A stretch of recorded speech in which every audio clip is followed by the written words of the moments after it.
Welkom by dag 18, vergifnis van sonde deur die bloed van die lam. In die verhaal van Rahab toon God sy vergifnis aan die wat in hom glo, ongeag hulle verlede. Vergifnis in die Bybel van God af is 'n daad van liefde en genade, waar God iemand se skuld of fout nie toereken nie, maar die oortreding vryskelp. Rahab, wat in 'n stad van afgodediens en morele verval gewoon het, was een van die onwaarskynlikste kandidate vir God se vergifnis. Sy was haarself 'n prostituut gewees.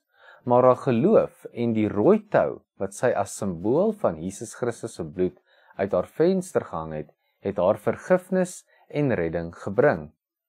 Haar redding het haar gespaar van die fisiese vernietiging van Jerigo en van ewige oordeel. In die Ou Testament het diereoffers vergifnis van sonde moontlik gemaak, maar in die Nuwe Testament het Jesus sy bloed aan die kruis uitgestort as die finale betaling vir al ons sondes. Jesus het nie net ons sondes bedek nie, maar volkome ook weggeneem en ons as ewige hoëpriester geskenk, sodat geen toekomstige sonde ons van God se liefde kan skei nie. Vertroue op die krag van Jesus se bloed bring vergifnis, vryspraak van veroordeling en oorwinning oor die dood.